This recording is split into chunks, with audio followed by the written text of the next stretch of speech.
Assalamualaikum warahmatullahi wabarakatuh. Perkenalkan, nama saya Ibrahim Asmi dari Fakultas Ekonomi dan Bisnis jurusan Manajemen. Saya di sini akan menjelaskan atau menerangkan PPT studi kelayakan bisnis. Soal yang pertama itu ada PT Jaya Abadi ingin memulai bisnis peternakan ayam di wilayah yang rawan banjir. Mereka melihat peluang besar dari permintaan ayam di wilayah tersebut, tetapi khawatir dengan risiko operasional dan penyakit ternak, yaitu A. Risiko utama yang dihadapi: munculnya kerugian finansial, kerusakan pada fasilitas peternakan, kehilangan ayam, dan penurunan produksi dapat menyebabkan kerugian ekonomi yang besar bagi peternak. Penyakit dan infeksi.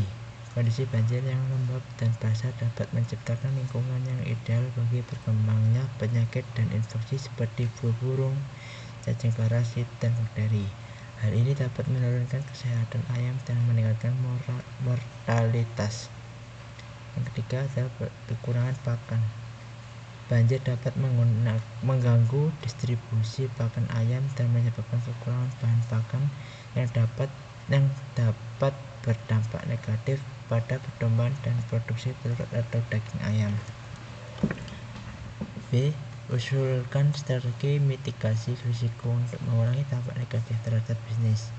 Yang pertama itu ada perawatan kesehatan ayam. Pencegahan penyakit. Sebelum musim hujan, lakukan vaksinasi dan pemeriksaan kesehatan ayam secara rutin untuk mengurangi risiko penyebaran penyakit akibat kondisi lembab dan basah. Yang kedua, pilih lokasi yang lebih tinggi. Pastikan peternakan berada di lokasi yang lebih tinggi untuk menghindari genangan air saat banjir. Yang ketiga, manajemen risiko keuangan. Asuransi peternakan. Pertimbangkan untuk membeli asuransi yang cukup yang mencakup risiko bencana alam seperti banjir yang dapat menutupi kerugian akibat kerusakan fasilitas dan kematian ayam. Cadangan dana darurat. Membangun dana darurat untuk mengantisipasi kerugian finansial yang mungkin timbul akibat banjir. Soal yang kedua, sebuah perusahaan mempertimbangkan investasi dalam proyek teknologi dengan biaya awal 500 juta plus 500 juta tambah 9 juta, totalnya 509 juta. Proyeksi arus kas bersih tahunan adalah Rp 150 juta ditambah sampai dengan 159 juta selama 5 tahun. Tingkat diskonto yang digunakan adalah 12%. A. Hitung nilai sekarang bersih NPV (Net Present Value). B. Jika IRR proyek adalah 14%, apakah proyek ini layak dijalankan? Apa alasannya? A. Hitung nilai sekarang bersih NPV (Net Present Value). NPV sama dengan CVT per 1 tambah RD kurangi I0, di mana CF1 arus kas bersih pada tahun ke kurangi T. D. Tingkat diskonto 12% atau 0,12. D sama dengan tahun ke T. I0. Biaya investasi awal 509 juta. Langkah-langkah perhitungan. 1. Investasi awal I0 509 juta. Arus kas bersih tahunan CF 0 sama dengan 159 juta per tahun selama 5 tahun. Tingkat 3. Tingkat diskonto R sama dengan 12% atau 0,12. 4. Jumlah tahunan sama dengan 5. Menghitung nilai sekarang dari arus kas bersih. Untuk setiap tahun kita akan menghitung nilai sekarang dari arus kas yang akan diterima di masa depan menggunakan rumus PV sama dengan CFT per 1 tambah RT Perhitungan untuk masing-masing tahun. PV1 sama dengan 159 juta per 1 tambah 0,12 sama dengan 159 juta per 1,12 sama dengan 141 juta 964.286. PV2 159 juta per 1 tambah 0,12 sama dengan 159 juta per 1,2544 sama dengan 126 juta 497.195.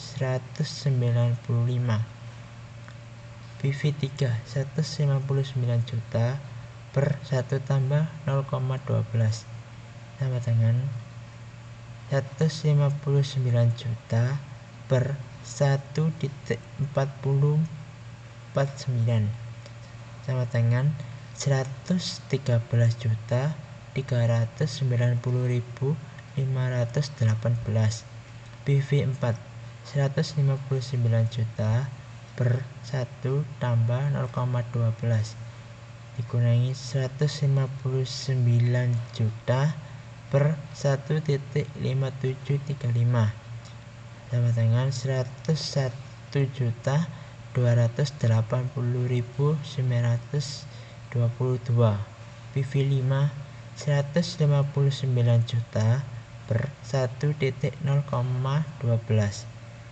sama dengan 159 juta per 1,7623 sama dengan 90 juta 325.602.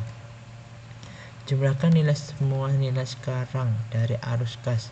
Total PV sama dengan 141.964.286 tambah 126.497.195 ditambah 113.390.518 ditambah 101.280.922 ditambah 90 juta 325.602 sama dengan 573 juta 458.523.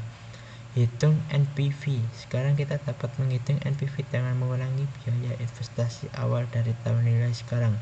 NPV sama dengan 573.458.523 dikurangi 509 juta sama dengan 64.458.523. Kesimpulan, NPV proyek ini adalah 64.458.523. Karena NPV positif, maka proyek ini dapat dianggap menguntungkan. Jika IRR proyek adalah 14%, apakah proyek ini layak dijalankan? Apa alasannya? 1. Tingkat diskonto versus IRR. Yang pertama, tingkat diskonto yang digunakan adalah 12%. Kedua, IRR proyek ini adalah 14%. Proyek layak dijalankan jika IRR lebih besar dari tingkat diskonto. Artinya, jika IRR lebih besar dari tingkat diskonto, maka proyek tersebut memberikan tingkat pengambilan yang lebih tinggi dari biaya modal. Biaya pengguna modal yang dikeluarkan perusahaan untuk mendanai proyek, yang berarti proyek tersebut dapat menghasilkan nilai lebih tinggi dari biaya yang dikeluarkan. Yang kedua, kesimpulan, karena IRR sama dengan 14% lebih besar daripada tingkat diskonto sama dengan 12%, maka proyek ini layak dijalankan karena diharapkan memberikan pengembalian yang lebih tinggi daripada biaya yang dikeluarkan. Secara umum, proyek ini memiliki IRR lebih besar dari tingkat diskonto, menunjukkan bahwa proyek ini tersebut menguntungkan dan dapat meningkatkan nilai perusahaan. Soal ketiga, sebuah usaha bakery membutuhkan investasi awal sebesar 100 juta, penambahan 9 juta, total 109 juta. Pendapatan per bulan diproyeksi 20 juta, penambahan 9 juta, total 29 juta. Dengan biaya operasional 12 juta ditambah penambahan 9 juta, 21 juta. Hitung waktu balik modal payback period. Apakah usaha ini layak dijalankan jika waktu balik modal maksimal yang diharapkan adalah 2 tahun? A. Hitung waktu balik modal payback period. Payback period investasi awal atau laba bersih per bulan. Langkah pertama adalah penghitung laba bersih per bulan. Laba bersih per bulan dapat dihitung dengan mengurangkan biaya operasional dan mendapatkan per bulan. Laba bersih per bulan, pendapatan per bulan, biaya operasional. Laba bersih per bulan 29 juta, 21 juta, dan 8 juta. Dengan laba bersih per bulan sebesar 8 juta, kita dapat menghitung waktu balik modal sebagai berikut. Payback period 19 juta per 8 juta, total 13.625 bulan. 13.625 bulan dapat dikonversi ke dalam tahun. Payback period 13.620 bulan per 12 sama dengan 1,14 tahun. Apakah usaha ini layak dijalankan jika waktu balik modal maksimal yang diharapkan adalah 2 tahun? Waktu balik modal yang dihitung adalah sekitar 1,14 tahun, yang lebih kecil dari waktu balik modal maksimal yang diharapkan yaitu 2 tahun. Oleh karena itu, usaha yang ini layak dijalankan karena waktu balik modal lebih cepat dari yang diharapkan. Soal keempat, sebuah bisnis catering memiliki biaya tetap 50 juta ditambah 9 juta, total 59 juta per bulan, dan biaya variabel 25.000 per porsi. Harga jual per porsi adalah 50.000. Berapa jumlah porsi yang harus dijual untuk mencapai break-even point? Jika rata-rata penjualan per bulan adalah 2.000 porsi, apakah bisnis ini menguntungkan? Yang pertama, berapa jumlah porsi yang harus dijual untuk mencapai break-even point? Break-even point atau disebut BIP adalah titik di mana total pendapatan sama dengan total biaya, sehingga tidak ada keuntungan dan tidak ada kerugian. Untuk menghitung BIP dalam jumlah porsi, kita bisa menggunakan rumus berikut. BIP dalam porsi, biaya tetap per harga jual per porsi dikurangi biaya variabel per porsi. Diketahui biaya tetap 59 juta, biaya variabel per porsi 25.000, harga jual per porsi 50.000. Maka BEP dalam jumlah porsi adalah BEP 59 juta per 50.000 dikurangi 25.000 sama dengan 59 juta per 25.000 sama dengan 2.360 porsi. Jadi jumlah porsi yang harus dijual untuk mencapai break-even point adalah 2.360 porsi. Jika rata-rata penjualan per bulan adalah 2.000 porsi, apakah bisnis ini menguntungkan? Yang pertama, pendapatan bulanan. Pendapatan dikurangi harga jual per porsi kali jumlah porsi terjual. Pendapatan dikurangi 50.000 kali 2.000 sama dengan 100 juta. Biaya bulanan, biaya total dikurangi biaya tetap ditambah biaya variabel per porsi kali jumlah porsi terjual. Biaya total 59 juta ditambah 25.000 kali 2.000 sama dengan 59 juta ditambah 50 juta dikurangi 109 juta.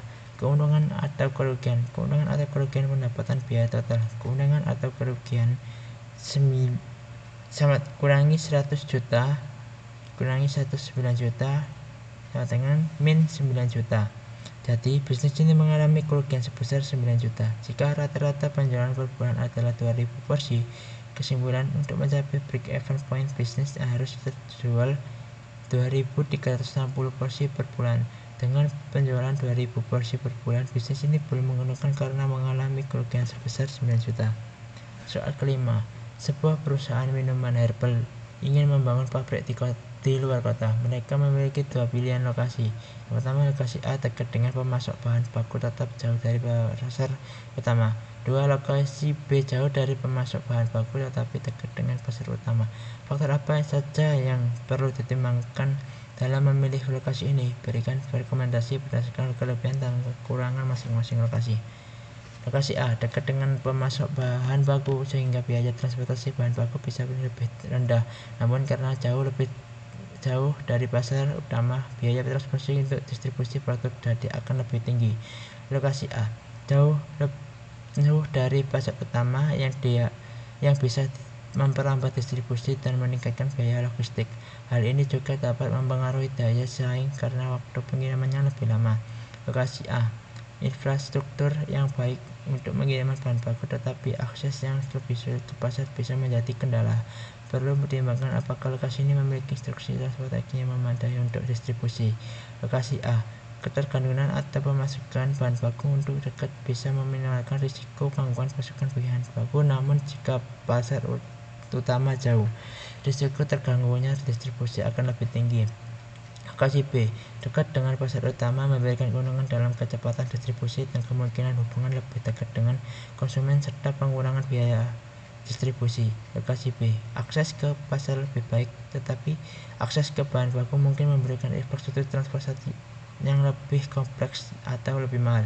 Lokasi B ketergantungan pada bahan baku yang jauh bisa meningkatkan risiko pasokan, terutama jika terjadi masalah dalam rantai pasokan atau biaya transportasi yang naik. Rekomendasi: jika perusahaan ingin fokus pada kecepatan distribusi dan kepuasan pelanggan, lokasi B akan lebih menggunakan meskipun ada biaya tambahan untuk bahan baku. Namun, jika biaya bahan baku dan kestabilan pasokan lebih penting, maka lokasi A bisa menjadi pilihan yang lebih baik. Jika kemungkinan, perusahaan dapat mempertimbangkan untuk menggunakan strategi distribusi hybrid dengan mengoptimalkan transportasi rantai pasokan untuk mengurangi kelemahan masing-masing lokasi. Terima kasih.